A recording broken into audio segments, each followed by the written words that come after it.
पर वन नाम के जंगल में एक भूरी नाम की चिड़िया रहा करती थी। उसके रंग के वजह से उसके माँ बाप उसे पसंद नहीं किया करते थे। हे मनहूस, सुबह सुबह तुझे मेरे सामने आना जरूरी था। मेरा और मेरी बेटी का दोनों का दिन खराब कर दिया। क्यों आई है यहाँ उठ के? मम्मा, मम्मा मुझे भूख लगी है। कल रात भी आपने मुझे भूखा सुला दिया था और मैंने कल सुबह के रोटी खाए हुए हैं। आप मुझे कुछ खाने को दे दो मम्मा। अभी हम सब परिवार खाएंगे, फिर लास्ट में जो खाना बचेगा वो तू खा लियो। मैं बुला लूंगी तुझे। अभी जा यहाँ से, हमारा सारा मूड खराब कर दिया। मम्मा, आप मुझ में और बहन में इतना भेदभाव क्यों करती हो? वो भी तो मेरी जैसी बख्शी है, फिर भी आप हम दोनों में बहुत भेदभाव करती हो। तू अपनी और मेरी सुंदर बेटी की बराबरी ना किया कर।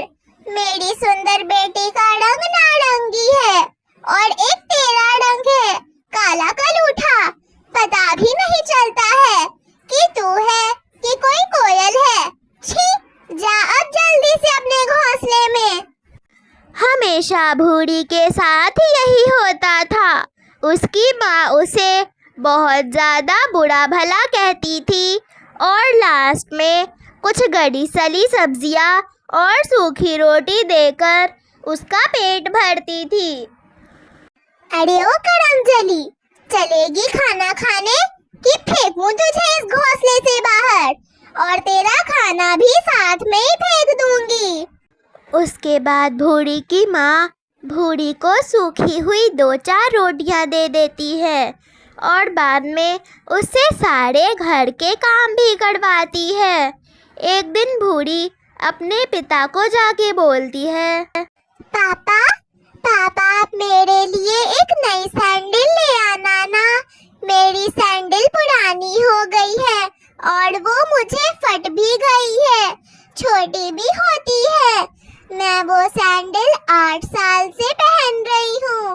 प्लीज पापा, आप मेरे लिए एक सैंडल ले आना। अरे भाग्यवान, ये सुबह सुबह किसका चेहरा दिखा दिया? हटाओ इस काली कलूठी को।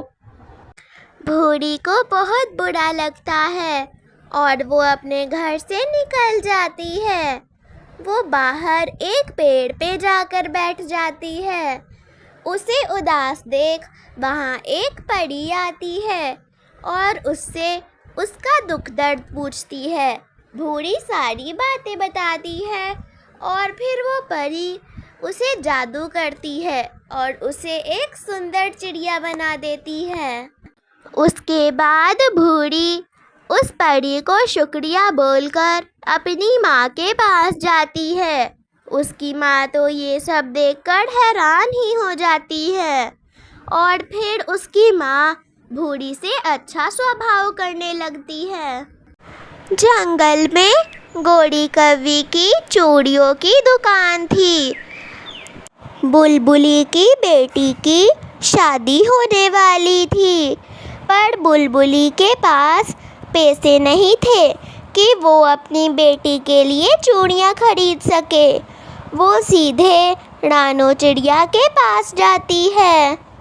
चिड़िया, मुझे अपनी बेटी के लिए चूड़ियाँ लेनी है। उसकी शादी होने वाली है, पर मेरे पास पैसे नहीं हैं और गोरी कौवी मुझे उधार की चूड़ियाँ भी नहीं देगी। बुलबुली, ऐसी भी क्या बात हो गई? अगर तुम्हारी बेटी की शादी है और तुम्हारे पास पैसे नहीं हैं, तो चलो मैं खरीदा देती हूँ तुम्हें चूड़ियाँ। गोरी को मुझ पे बहुत विश्वास है, वो मान लेगी अगर मैं तुम्हें चूड़ियाँ खरीदा दूंगी तो। बस उसके पैसे उसे वापस कर देना टाइम तक। कौवी, अगर बुलबुली नहीं देगी पैसे तो मैं दे दूंगी, पर अभी बुलबुली को वो चूड़ियाँ दे दो, इसकी बेटी की शादी है। चिड़िया, विश्वास तो मुझे बुलबुली पे भी है, पर बुलबुली तुम्हें तो ये बात पता है ना कि 1 महीने तक उधार चल जाएगा, पर 1 महीने बाद ये सब नहीं चलेगा। मैं लौटा दूंगी आपको आपके उधार। मैं 1 महीने से पहले लौटा दूंगी। उसके बाद बुलबुली अपनी चूड़ियाँ लेकर वहाँ से चली जाती है। इसी तरह 1 महीना यूं ही निकल जाता है। 1 महीने के कुछ दिनों बाद गोरी कौवी कहती है, कालू जरा यहाँ बैठकर दुकान देखना तो, मैं आती हूँ उस बुलबुल से बात कर कर। वो बुलबुली 1 महीने पहले मुझसे उधार की चूड़ियाँ लेके गई थी। अभी तक उसने मुझे वापस नहीं किए पैसे। ओ बुलबुली, कब देगी मेरे पैसे? 1 महीने हो गए हैं तुझे मेरी चूड़ियाँ खरीदे हुए, और अभी तक तू बहाने ही बनाए जा रही है। आज तो मैं अपने पैसे लेकर ही जाऊंगी। यही बैठी हुई हूँ मैं, मुझे मेरे पैसे दे दे। गोरी कौवी, मेरी बेटी की शादी हुई है और अभी ही थोड़ी दिन पहले मेरी तबीयत भी ठीक हुई है। उसी में सारा कुछ लग गया। मेरे पास कोई पैसे नहीं है अभी। मैं तुम्हें वादा करती हूँ, मैं तुम्हें इस हफ्ते तुम्हारी चूड़ियों के पैसे दे दूंगी। बुलबुल बहुत कोशिश करती है, पर गोरी कौवी को नहीं मना पाती। वो तो ढीठ थी, अपने पैसों के लिए वहाँ बैठी रहती है। उसके बाद बुलबुली चिड़िया के घर जाती है और उसे सारी बातें बताती है।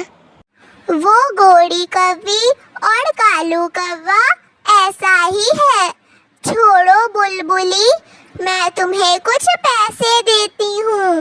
वो पैसे तुम गोरी कौवी के मुंह पे दे मारना, फिर उसे खुद ही शर्मिंदा महसूस होगा। यहाँ पैसों की बात चल रही थी और कौवा उधर लूसी कबूतरी को छेड़ रहा था। कबूतरी सीधे अपने पति कबूतर के पास जाती है और उसे सारी बातें बताती है। कबूतर गुस्से में दुकान पर आता है और कौवे को जोड़ों जोड़ों से मारता है। वो दुकान की सारी चूड़ियाँ तोड़ देता है और मार के वहाँ से चला जाता है। उसके बाद वहाँ गोरी कौवी भी आ जाती है। कालू, आज तो बच के ही रहना तुम मेरे हाथों से।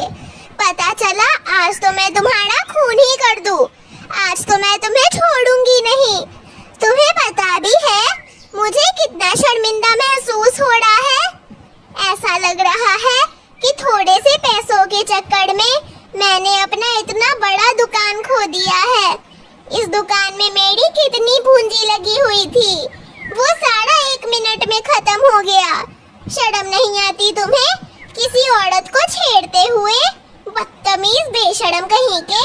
चलो तुम घर आज, बताती हूँ मैं तुम्हें। हमेशा चोरी करना ही तो आया। काश तुम्हारी माँ तुम्हें कुछ संस्कार दे देती तो आज जगह जगह जाके पिटना नहीं पड़ता। मर जाऊंगी मैं कालू, मर जाऊंगी। इतनी स्वादिष्ट भोजन की खुशबू से मर जाऊंगी मैं। वो कमबख्त चिड़िया हमेशा कुछ ना कुछ बनाते रहती है ताकि हमारे लालची पेट और मन को दोनों को ही भूख लगे। हाँ गोरी, इस महक से शायद मैं भी मर जाऊं।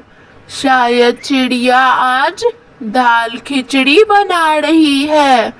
वो आज सुबह दाल भी इकट्ठा कर रही थी और मैं इसे सूंघ के बता सकता हूँ ये दाल खिचड़ी की ही महक है।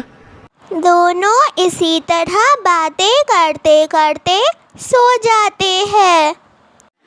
कुक्कू बेटा, हमने अभी तो खिचड़ी खा ली है, पर जो खिचड़ी हांडी में बच गई है वो खिचड़ी हम सुबह में खाएंगे। हाँ मम्मा, वैसे भी मुझे खिचड़ी बहुत पसंद है। हम सुबह के नाश्ते में वो गरम खिचड़ी खा लेंगे। आधी रात को गोड़ी कौवी की नींद खुलती है। कालू तो अभी सो रहा है। जल्दी से चिड़िया के घर चुपके चुपके जाती हूँ और उसकी थोड़ी सी खिचड़ी खा लेती हूँ। किसी को क्या पता चलेगी। कौवी धीरे से चिड़िया के घर में घुस जाती है और वहाँ की खिचड़ी खाने लगती है। वो गलती से एक कटोरा नीचे गिरा देती है और चिड़िया नींद से उठ जाती है। उसे थोड़ी भनक होती है कि किचन में कोई तो है। मम्मा, हो सकता है कोई बिल्ली या चूहा हो। आप इतनी रात को टेंशन क्यों लेती हो मम्मा? आप सो जाओ। इसी तरह दिन बीतते गए। गोड़ी कौवी हमेशा अपना सूखा दाना छोड़कर चिड़िया की खिचड़ी, आलू मटर की चावल और अच्छी अच्छी चीज़ें खाती। और चिड़िया रोज़ ही यही सोचती कि बिल्ली उसका भोजन खा गई। एक दिन चिड़िया उस चोर को पकड़ने की कोशिश करती है। उसके बाद जब गोड़ी कौवी वहाँ चिड़िया के घर आकर चिड़िया के फल खाने लगती है तो चिड़िया गुस्सा हो जाती है और गोड़ी कौवी को जोड़ों जोड़ों से मारने लगती है। चिड़िया तो गोड़ी कौवी की एक पूंछ भी तोड़ देती है। गोड़ी की बच्ची, मेरे घर चोरी करती थी तू। रोज रात को आकर पनीर की सब्जी, खिचड़ी और फल खाती थी। शर्म नहीं आती तुझे? सारे घर में चोरी करती फिरती है। कभी काम भी कर लिया कर। तेरा बेटा भी निकम्मा, तू भी निकम्मी और तेरा पति भी निकम्मा। थोड़ी सी शर्म कर ले। जब बूढ़ी हो जाएगी ना तो कोई पूछेगा भी नहीं। तू हमेशा मेरे घर पे चोरी करती है। अब तो बहुत बार हो चुका है। ये तो पाका आखिरी बार मैं बोल रही हूँ। अगर फिर से एक बार चोरी की ना तो मेरा पंख देखा है, उसी से जोर जोर के तमाचे लगेंगे मुंह पे।